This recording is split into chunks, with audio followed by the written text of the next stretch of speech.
Hello, good evening, and welcome to another one of Satoshi's podcasts. I've got with me here today the three amigos. We've got Toshi, we've got Ross Thurston, and we've got Beroshi. We're just going to be just winging it, live discussion as to what we've just been, well, the research that we've done recently, what's going on with Bitcoin, and the movies and the information that we've all been accumulating recently about, what's going on in the world today, and the movie Silverfish that we've all watched, and obviously I made. So, let's get into it. So, experience the best of both worlds today at betbitcoinsv.com, the best casino and sports betting on chain. Have a little flutter in private using the original protocol and genuine Bitcoin. Right, cue the music. Satoshi, like a cowboy in the West, riding on the blockchain that they call the very best. 1 million strong, them transactions flying free. Just wait for the terror node, you'll surely see.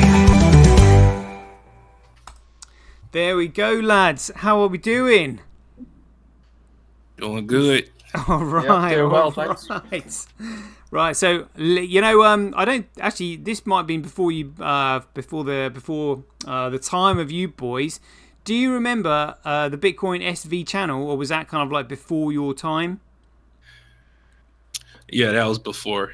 Was it? Yeah. Oh well. Before mine as well. It was, so the Bitcoin SV channel is where I got my name Sir Toshi from. I was kind of like christened by Captain Bitcoin. And like we used to literally, because nobody really knew what was going on. Yeah, there were all these forks happening left, right and centre. But we were all enthusiastic, like trying to get to the bottom, trying to figure out what was going on. And and it was actually really good fun. So I thought, you know what, I'll just try it with you boys and see how it goes, because we have all watched Silverfish, haven't we? Fairly recently. Oh yeah. Yeah. Yep. So when did you watch it, Ross? It was probably about 2 weeks ago now, I think. Oh, and did you watch it in one sitting, or did you have to break it up because it was so long? It was probably like, I'll call them 3 shifts, as it will. It was like, I've just got the video back up so I can jog my memory on the chapter bits. So it was about a 2-hour shift and a 2-hour shift and then about an hour and something. Yeah, that's about right. And what about you, Bear? It took me about 2 months because I was watching other documentaries and doing other research, with BSV. So between all of those and putting it in small sections, it took about that long. Oh, right. But there must have been I presume you got more enthusiastic towards the end, did you? Because when you messaged me, you were just like, whoa, that was amazing. I can't believe I've just found out what I've just found out.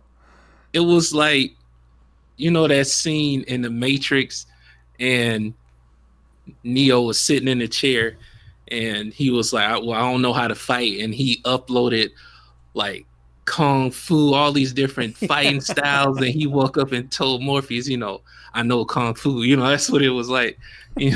So it was like, man, all this huge wave of new information, stuff that's been in my face the whole time. It's just learning about how it all is a fight against money. That's what Craig Wright created, is actual money and not currency, which they forfeited the right to say is money when they put the fiat currency in front of the word securities fraud. So that was, it took some time to meditate on that because of the backlog of how it all came to this point. From the vaccines, from Bohemian Grove, from the Titanic, the Olympic, really. Yeah. And then from JFK all the way to this point, they are willing to go to no lengths, any lengths, I should say, to be able to keep their system going. Yeah, it is nuts. Was there anything in particular that sort of like, in the movie we were just like, oh, that's how they did it? Like, because for me, I remember, like, even as a kid, like, nobody knew how they shot JFK, and I was just like, surely somebody's got to know. It never made sense with Lee Harvey Oswald. I mean, especially with where he was sat, the number of shots he was meant to take, the accuracy that he was meant to have given, and also the wonky bullet theory. You know, Yeah, I mean, it was yeah. just, I mean, it's just And absolutely ridiculous. and the Yeah, it's botch firing job like they Nerf did, bullets or something. cause it made so much sense with the projectile of the bullet. Cause I remember watching that in high school. It was like the ninth grade. They told us, we had to watch it to go towards our final grade. And the teacher, I remember him explaining it that it came from the building. And they showed, the casing, all that stuff. It was a lie now that I looked at this. But it made so much sense how I'm not saying I forgot what his official title was, but he was in the sewer. So it makes sense how his body went. Cause if it was from a higher level, it would have went back instead of slumped over to the side. I was like, that was something. That was something. That was literally, when you have like a light bulb moment. Before it explained that bit, when it first showed the clip, because I hadn't known at the time, but that's the first thing which went through my mind. It was, wait, the head's going straight back. Like, this just doesn't make sense. And then the video explained exactly what I was thinking about, and I was like, oh. Yeah, because in that movie by, I think it was Oliver Stone, he was saying, oh yeah, the bullet entered from the back and his head jerked that way, and I was just like, well, hold on a minute, I saw the sort of like the front temporal lobe, explode, and if the bullet went out that way, you would have projectiles, of brain matter and skull going forward. You'd see it all over the car. Well, all over the driver's seat anyway that was in front. But you don't see any of that. And I was just like, I was just like, something sucks about this. But then at the time when you don't realise that they're actually trying to cover it up and lie to you so badly, because you're just like, why would they lie? What's the point in all of this? And now it's just like, oh my god, you absolute bastards. As that, who is it, that CIA agent, Casey, whatever his name was, he said, we will know that our disinformation campaign is complete when everything the American public believes is false. And that's what they did to, I don't want to give them no credit, but they did a good job at that because people believe it. I mean, how much effort. I just watched this other video yesterday was Stephen, I think his name's Stephen Greer, and he's been around a lot of things in like CIA, all these different alphabet agencies, and he mentions like the deep of how the deception go. Like once you find one deception, then here's another agency, they misconstrued it and told people this. So for people to hear this about the truth, they have to dig so deep like we have to do. It's not something we just fell into our lap. We have to research this stuff.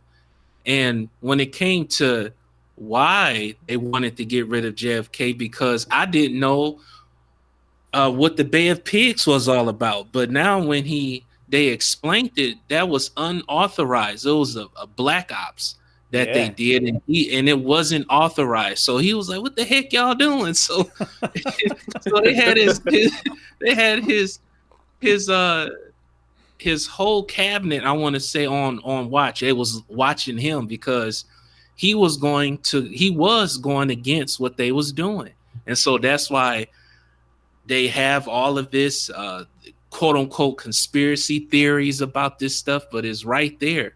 And one thing that I'd learned that I didn't know before, I didn't know it had two. What's the plane that they be on? Air Force One. Oh yeah. I didn't know it was the second one. So he did the job on the plane. Yeah. The bot's job. I was like, wait, what? I didn't know it was another plane that was there that took him, and it was madness how they was trying to cover this up. And what made it sad, what was really sad, was his wife said that's not Jack, because that's what they call him. And it was just, I feel real sad for her and the family, but the way they killed the policeman, because he looked identical to JFK, and how they have to, it turned into a mess with all those shots going off and trying to kill a policeman, and then it was just rushing it at the end. It like they was even confused in their own chaos that they caused. I was like, wow, you know, mm, yeah, it Yeah. was crazy. Well, did Yeah, you? it was like a simultaneously, like they had it so well planned out. They thought everything through, but simultaneously they did not think things through. Mhm. Like playing the board game, Operation. I can barely play it on the Yeah. table. What about on a jet, bouncing around in turbulence? I mean, it's just madness.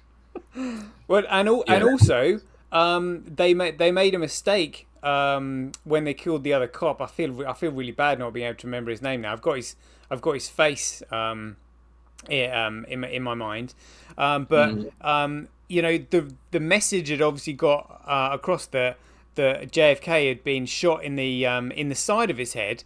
And so this guy was just like, right, we need to kill this. We need to kill this other guy and make sure he's got a bullet in the side of the head. And then they were just like, no, that's not what we need. We need a bullet in the back of the head. You know. So I mean, yeah, I mean, absolutely nuts. Yeah. And was there? I mean, there were so many things that would you did you get anything from the Zapruder film mystery? You know how they sliced and diced the Zapruder film, which is why nobody's ever seen it, and they're saying that it's locked away, hidden from the public. I Yeah, would have to listen to that. I had to see that part again because now it made me think about the film we saw in school again because they call it Sply. And so now that I think back on it, that little black stuff that pops up on the video because it's like it's very old footage, but that wasn't even in the original. So it was like, why did they do all of this with the try? Well, we know why they was trying to cover it up, but this all comes back to money, and they want to just keep their system going. That's what I got from this, all of it. Well, yeah, they needed JFK out of the way, Yeah. because another thing that still gets me. Are you boys awake to the fossil fuel bullshit? I don't know the exact details of how it actually comes about, but I know that it's definitely not from what they tell us anyway. How it's formed. Barney the dinosaur. Yeah. Oil is organic. It's naturally occurring. In fact, I've got footages where literally the CEOs of oil companies admitting that oil is just naturally created in the same way that you get sap from a tree and rubber from the rubber tree plant. You literally the earth naturally makes oil. It's and it's Have you heard? it's Have you heard of Dr. Ilya Lakisevich? no. He's got a good theory on it. He's a scientist I'm familiar with. Because he's got a patent how to deal with nuclear waste in the world, and he studied the science of like Nikola Tesla and Walter Russell and all those amazing scientists, which we owe a lot to. But he's got a very good theory that the radioactive elements, just like everything in life, everything has its place. But when you take something out of its place, it does harm, and if it's in its right place, it does good. Well, because we've took up these radioactive elements from the ground, they're now harmful to us. But what he was theorizing, it's got good proof because he's got a patent now for burying nuclear waste in the desert. Oh, And what he theorized was that when these nuclear elements deep underground, they destroy and decay rocks, and they break rocks and release hydrogen and oxygen gas, and it creates water, but oh, also it creates the oil. He's theorizing as well. right. That is amazing. That It's to is do with the radioactive amazing. elements underground. It's like when we keep them under there, they're safe for us, but as soon as we bring them up, into our atmosphere, then things go very, very wrong. Yeah. So are you boys familiar with Billy Carson? Yeah. Yeah, Heard of the name. yeah. Probably got to see. Billy Carson educates a lot on the Anunnaki, and the Egyptian pyramids and the Bible and stuff like Oh that. Yeah, yeah. yeah, he's amazing.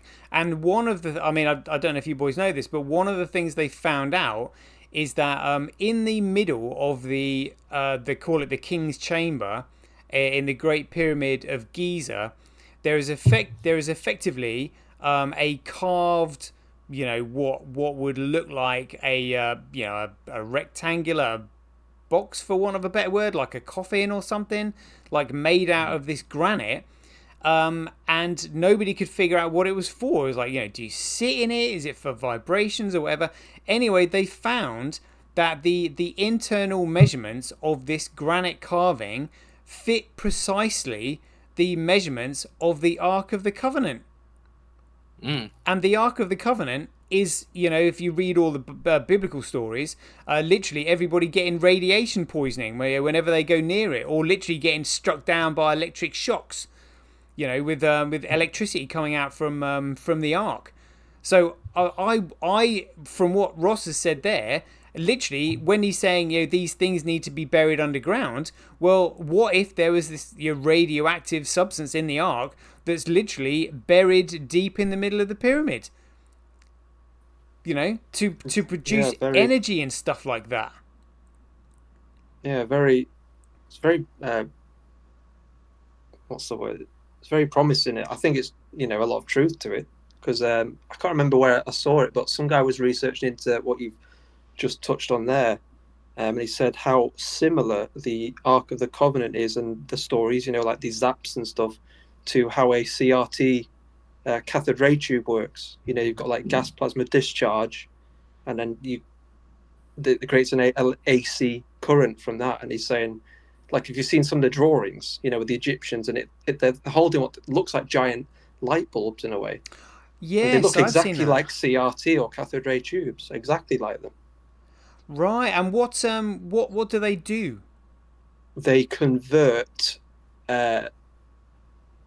somewhat to like a maybe not a transformer. They convert AC to DC current is what you can use them for. No way. They probably have other uses as well, but that's what they can be used for.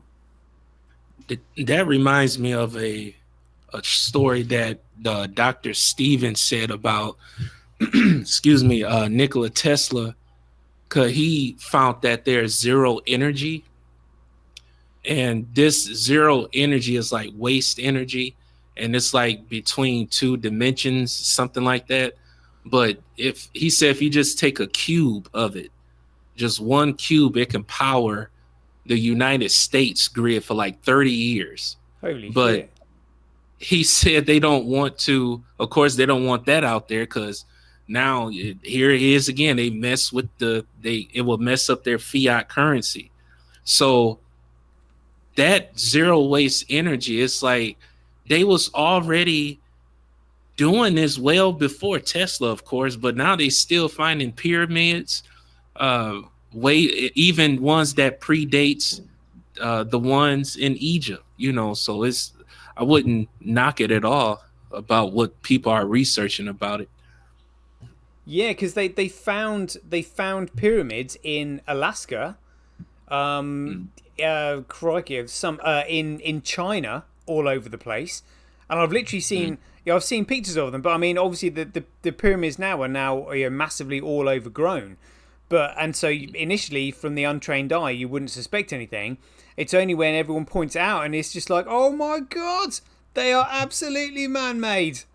They're too perfect to be just sort of like, rock formations. The chances and probability of them all being made like that are just absolutely insane.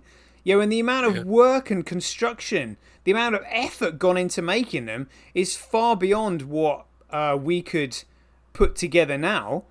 Because we just simply don't have the equipment that could move those kind of rocks. I mean, what have you boys heard of the stone of the pregnant woman in Baalbek?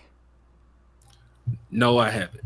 I don't think so. It's in Lebanon, right? And this stone, look it up, the stone of the pregnant woman, like it's the biggest monolithic block, I think, like in the world, right? And these blocks of a similar size are laid in the foundations of the temple. I think it's the Temple of Jupiter.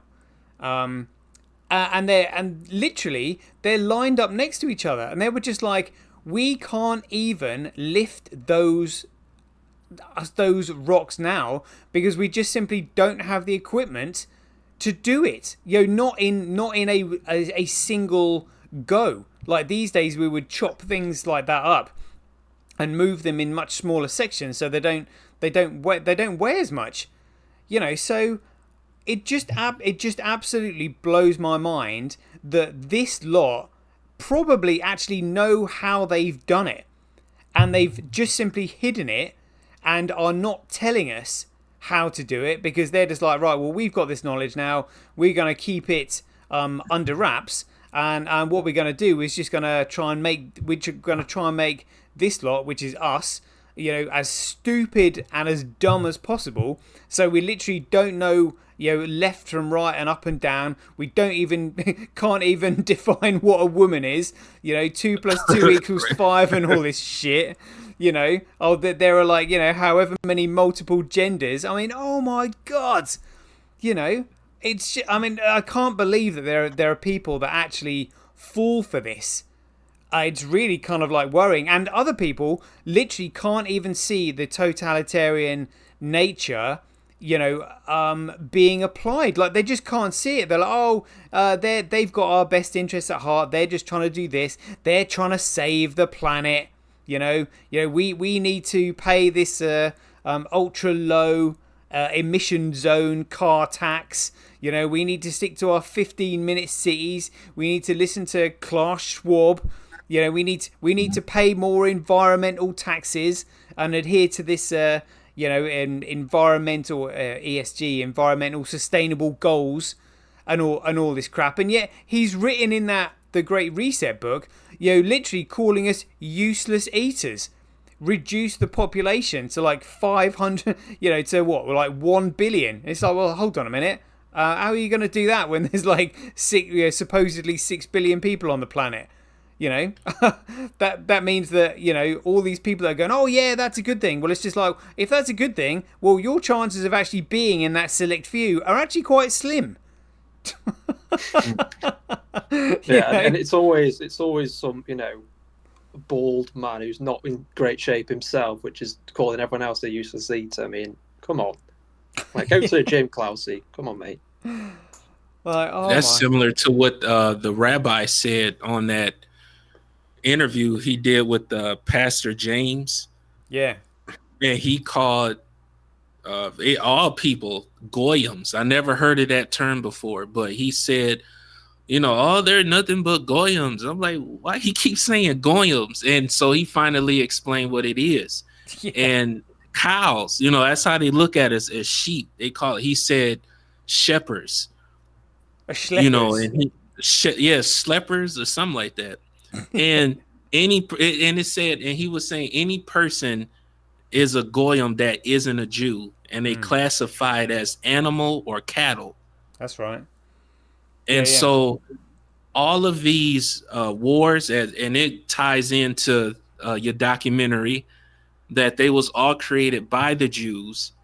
The money, and it's the easiest way that they make money, is by creating wars. And that is proven by the wars back in the World War I and II, because of the gold.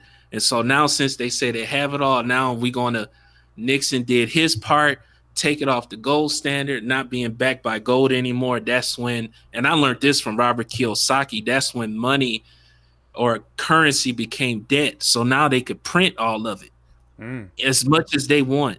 So also, he was even saying, and not me saying this, but the rabbi said, even Bush, he said, oh, he's a good goyim. I'm like, man, this dude talking reckless, like, who is this dude, man?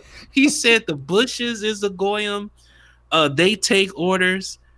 And he mentioned this name, Ariel. They take orders from Ariel, and also, uh, when it comes to what he say, he said the Balfour Declaration, That's right. Palestine, yeah, King Palestine and Iraqis. And so I said, where is he getting off at? So I'm still listening. So he goes on to say it goes into the interest. Interest is more important to them because they get to get it from both sides. So people who are still voting for, uh, whatever party they're for, the Jews have set it up to the fact that we don't care who you vote for, long as we still get ours. Because he said they love shekels. I was like, his accent cracked me up. I was like, that's all they care about. And he was like, we tell y'all these things, but y'all don't listen to us. So it's the responsibility falls on you. And so he kept going on saying that were the seven Jew banking families, and I have to write this down. So it's the Rothschilds of London. Okay, you got Israel, I think he said Ship of Italy. Then you got the Warburg of Hamburg. And you have, I couldn't understand his accent, but he said something of Germany, the Lehman Brothers. Then you got Goldman Sachs. Then you got Rockefeller. And that's where it started. So you mentioned a point earlier, and that's what J.D. Rockefeller said, is that he don't want a world full of thinkers. He want a world full of workers. Yeah. So they don't want people to have constructive conversations like we doing, to think outside of what they're telling us. And so when you do that, you're not becoming like a threat. Well, you're becoming a threat to them, but they know by the deception that they did, most people ain't gonna listen. Yeah, So the deception is just too big. It's like in Rockefeller's Covenant, where he just said, an illusion it will be, so large, so vast, it will escape their perception. And that is exactly what they're creating. But just for the YouTube algorithm and all that, we'll say that when we're referring to the J word, what we're actually referring to is those who call themselves Jews but are not, but lie, as in like the Bible said, those who are from the synagogue of Satan, who claim to be Jews but are not, and lie. So we're not actually saying what they are. That's what they call themselves, But those who actually are of that religion, find that really offensive. So just to be clear, still not labeling anyone or anything, but we can say it's the bankers. They're up to no good. And this is actually something else I've been thinking about recently. You know how in other religions like Islam and Buddhist religion, actually even in Christianity as well, usury is one of the 7 deadly sins. And I was just thinking, and like he said in the interview, it's just like, look, you've got to get the interest. It's all about getting the interest. And I was just like, the reason it's all about getting the interest is because that is the part that absolutely screws people. Because you cannot, if specifically if it's money, you can't make money from nothing. So therefore, charging interest on something that basically adding inflation when the inflation isn't actually there, that is what makes the impossibility. And basically traps people into a corner. They're just like, right, you need to give us this, which is more than actually exists in the first place, because you've borrowed this from us, but we expect more back. Well, where are you going to get more from if there isn't any more to give? So that's where they end up screwing people. And one, I can't remember who it was, that said, usury once in control will wreck a nation. And I was just like, that is so true. Literally, it's usury and the charging of interest that leads to centralization. Because, as they said, there's 2 ways to conquer and enslave a country. One is by the sword, the other is by debt. And if you're saying that, right, you owe us this debt, but that debt can't actually exist because there isn't the money in the economy to actually pay it back. So therefore, you're talking shit, but then you're sort of making a claim saying, oh well, that's what you actually owe us. You're adding inflation, or you're claiming that there's inflation, that this individual owes you back when they don't. That's literally what causes all the shit. So in the future, I guess what we're going to have to do is, rather than charging interest, what everybody's going to have to do is just simply make an investment. If somebody comes to you and says, look, we've got an infrastructure project which you can be a part of, which is going to help everybody and the economy develop for not only your benefit, for everyone else's benefit as well, and you're going to get and we're going to see a business return on this, because people are going to use it because it's actually providing value, like Craig was saying in his articles, building infrastructure, highways, digital forms of communication, just anything to make the economy run more efficiently is going to benefit absolutely everyone. So I'm guessing in the future, everybody is just simply going to have to become business partners, because that's when you actually have an interest in the project succeeding rather than the project failing, because then you're just like, oh right, well if the project fails, then I have a complete claim on the project. I can basically, take possession of that project, sell it off, and then get my interest back that way. So you actually have an interest in that project failing, because then you can take control of it, which is absolutely outrageous. And because what we need is everybody to work together for the betterment of one another. But it's charging interest that basically is the crux of their divide and conquer strategy. That's exactly what the IMF did to these countries. That section of the documentary, that they attacked Japan, China, it's different countries, because they said, okay, we'll come in, we're gonna help you, but you need to go up on your rates so we can. I was like, wait, what? They already don't have the money.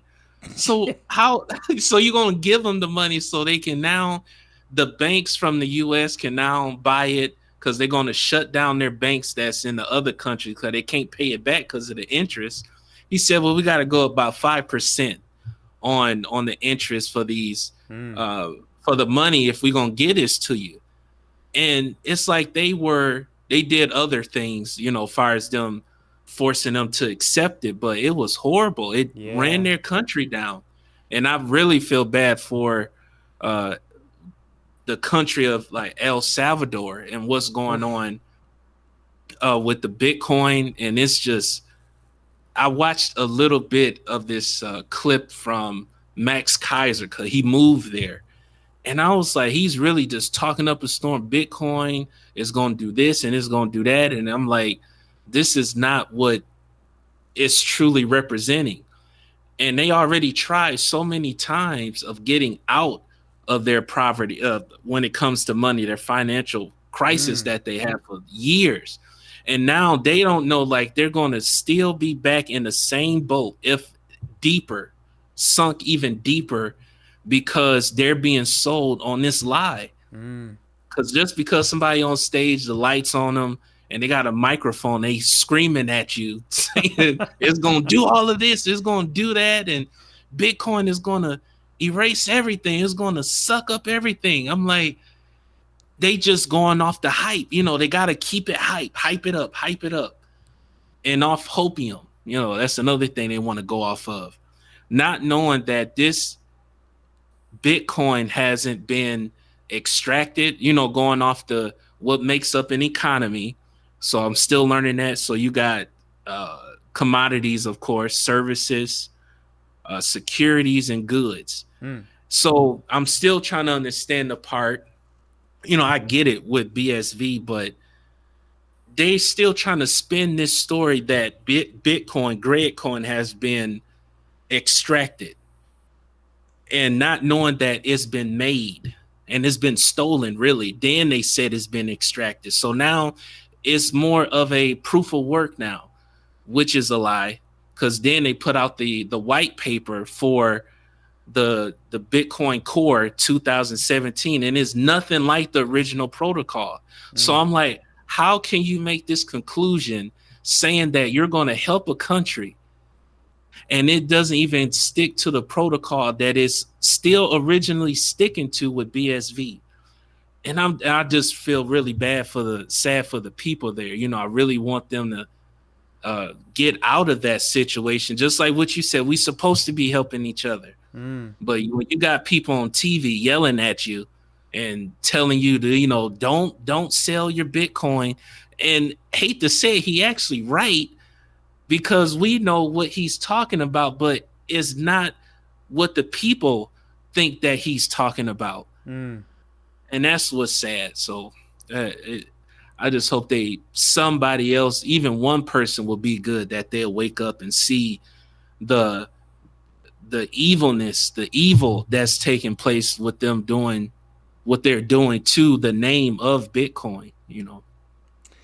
Yeah, I mean, I'm doing my best to explain it to people who are aware of the problem, but people's ignorance of economics in general, and again, I mean, the difference between money and currency.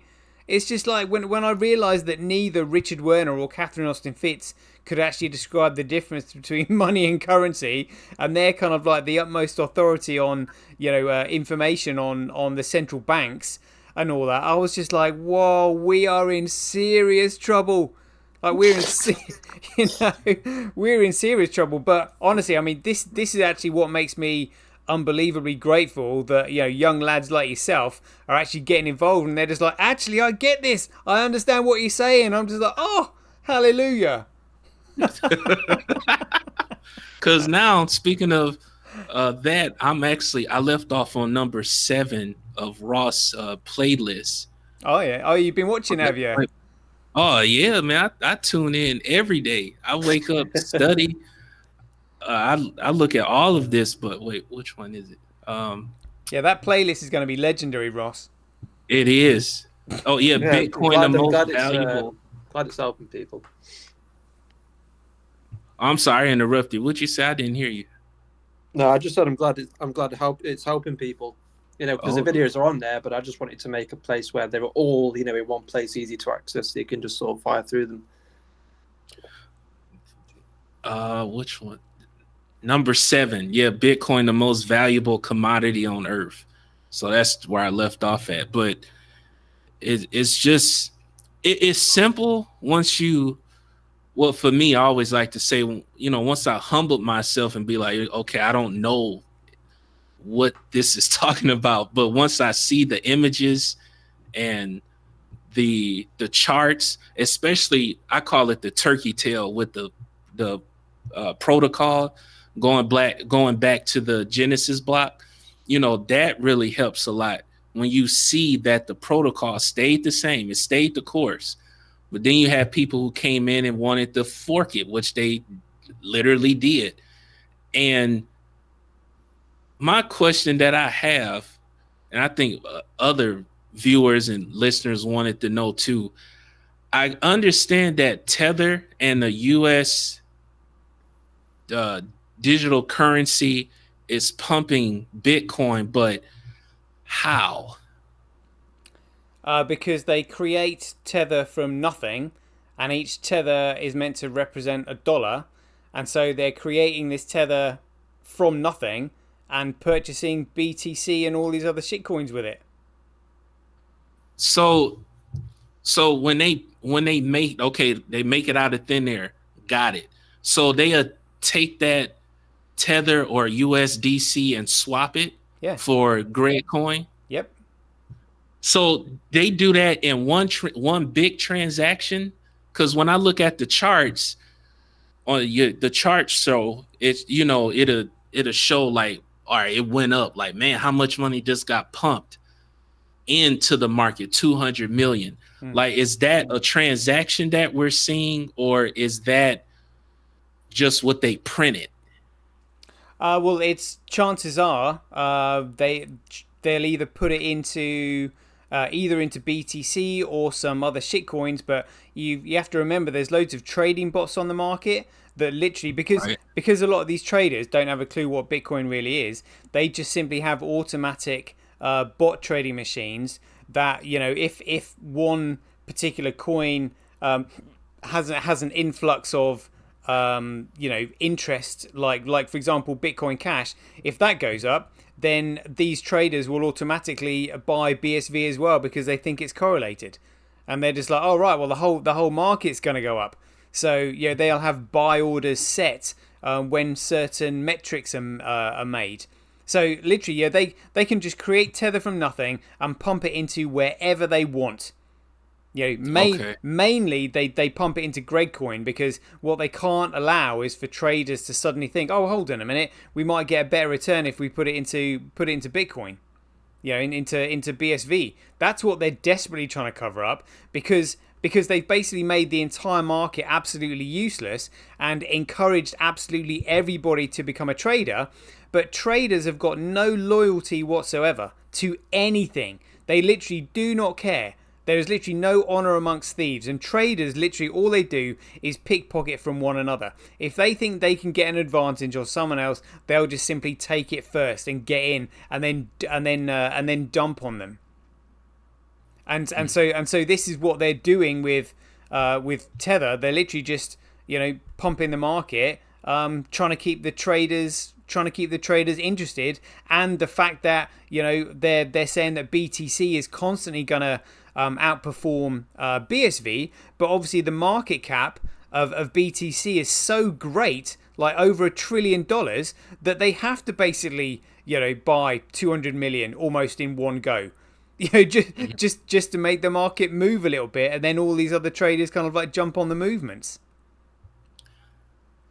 Because anytime that I've seen the price go up, like today, it went up a little bit. I always check both sides. Well, three of them. Greg Coin, Tether, then the USDC. I'm like, it always correlates. I'm like, man, why can't they see this?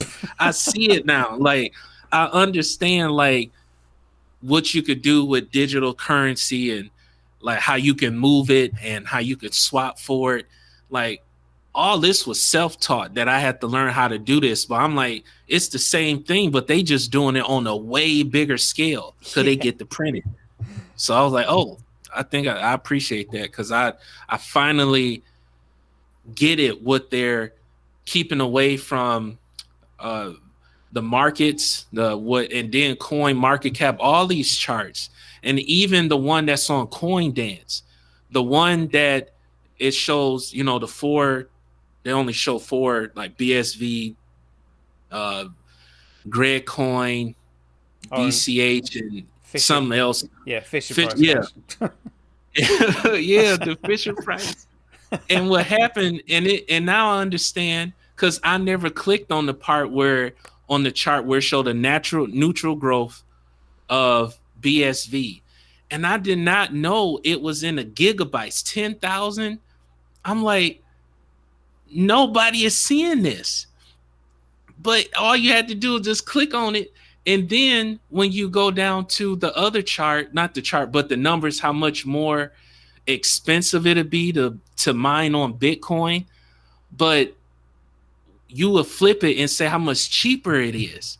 And I'm like, that's another thing that helped me to understand why miners is going to come flooding over. Like, I want to say fighting each other, trying to get in, because they like, oh man, we still been mining this Greg coin, they ain't doing us nothing, and they not making no money because it's costing them more to mine it than they're actually making profit off of it.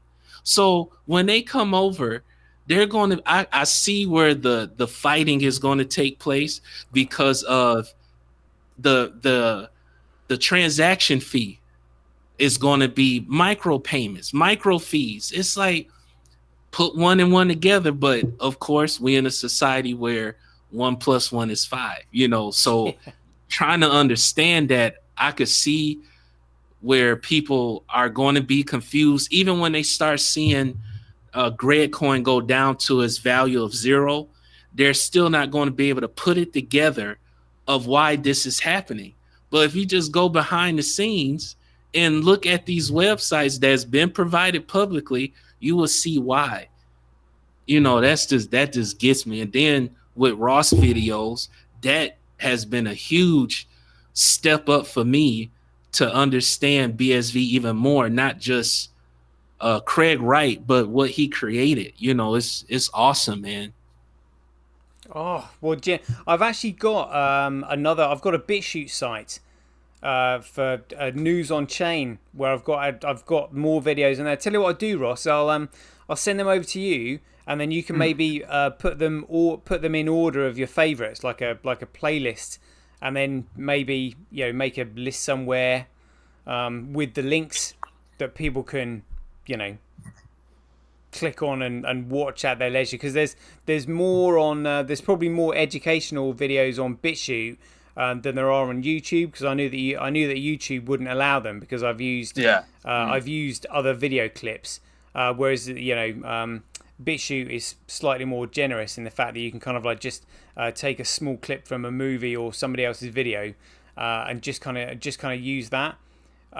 So that's why I put sort of more on BitChute. But yeah, I'm hoping.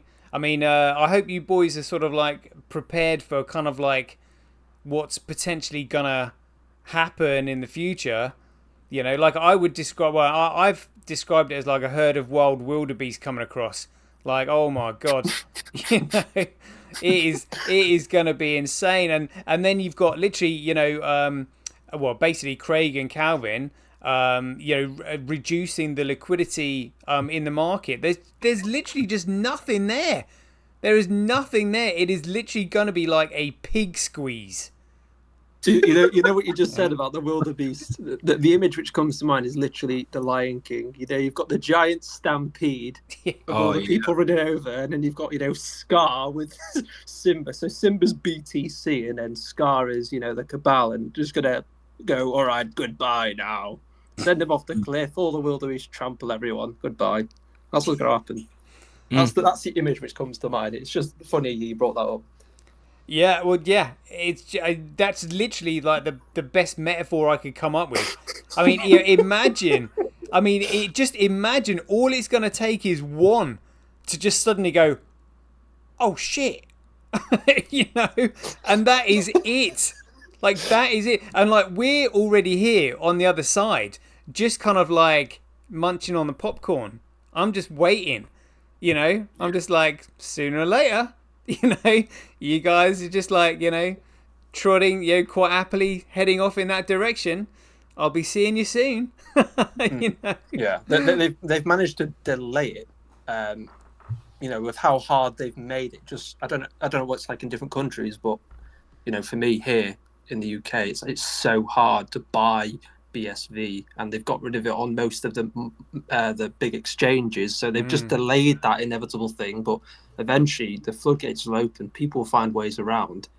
I mean, it's only a matter of time, like you said, before the miners sort of go, oh fuck, we've been at it, lads, and jump over. So yeah, I mean, can you imagine how they're gonna feel? Like, can you imagine, like, because the cognitive dissonance is so strong.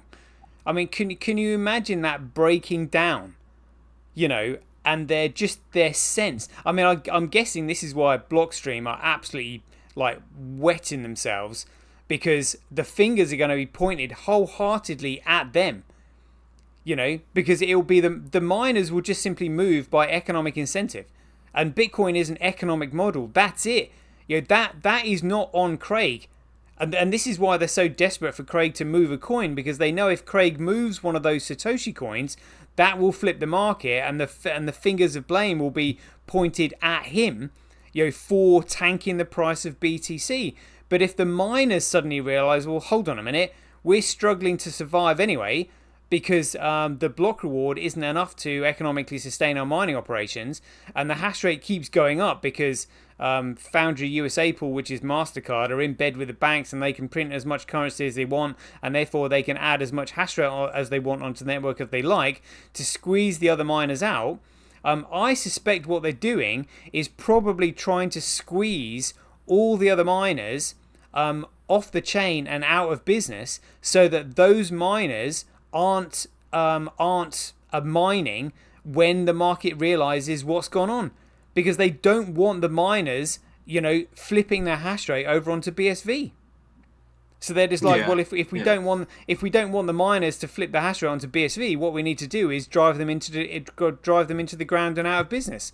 And they do that by just simply increasing the difficulty adjustment by just adding more and more hash rate onto the network, which they can do if they can print an infinite amount of fiat currency, to buy these ASIC miners. Yeah, like BlackRock is literally waiting on the rug pull. As soon as they see that people figure it out, the price is as pumped up as they can, they're just going to rug pull it, come out with all the profits, and everyone else is going to get absolutely shafted, to put it lightly. Yeah. Actually, I was thinking that. I don't know if I've discussed this theory with you boys as well, but I was thinking, why would the likes of MasterCard, Foundry USA Pool, be mining BTC? Because they know that it's fundamentally worthless, because they're the ones who corrupted it anyway, and they're all in bed with these nefarious actors. So I was thinking the only reason they would be mining it is if they front run the collapse. The moment 100%, they see the market turning, because what they can't afford is for all of that value to flood into BSV. So if they see the value starting to turn, what they'll do is, I suspect, just front run the collapse and wipe out as much value as possible, so that there's no value in the market to flood into BSV. Oh yeah, because they're so heavily invested. Like, that's what I think I mentioned it last time we had the chat. Like, before I'd come across your videos, like, I didn't really understand Bitcoin. I'd never bought any because something didn't feel right about it, and I couldn't understand why it was meant to be so decentralized, anti freedom and anti-establishment, blah blah blah. But then, BlackRock and all these, the US government all openly saying, how much we're buying, and starting to advocate. As soon as they start to advocate, I think something must be afoot here. They're planning something. And then I came across your videos and I was like, oh, I know why they're buying it, because it's not the real Bitcoin. That's why. Yeah, pumping the price. I mean, did you see? I presume you saw Neil Oliver's interview. Did you, Ross? Yeah. Have you seen it, Bear? No, I just seen that clip of it when he mentioned about BSV, but not the whole video. Are you familiar with who Neil Oliver is? I'm not. It's the first time hearing him. I looked him up. I was like, well, what did he do? Like, for his career, like what area? But no, I'm not familiar with him. Well, it's just he was on. If you type in Neil Oliver and Tucker Carlson, those two literally just had a one-to-one chat with each other. So the kind of, I suppose Neil Oliver is kind of like the equivalent to Tucker Carlson, over in the UK, sort of leading the truther movement, kind of as it were. And honestly, like, there are so many old biddies and people in the UK that literally love Neil Oliver's monologues. It's crazy, and I'm sure that it's that interview that he did on the 2nd of September that is causing this price rally. That's literally causing all the BTC lot to lose their heads at the moment.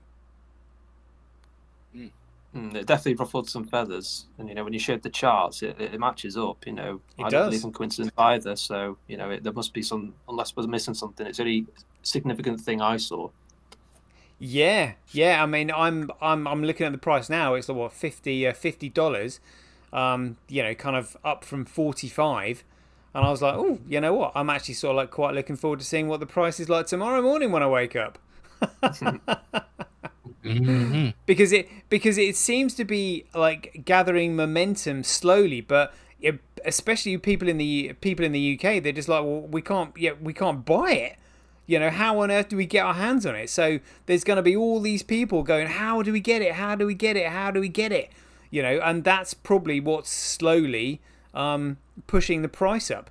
So I'm assuming that because they've restricted the supply, that there's that all this excess demand is probably building up behind the scenes.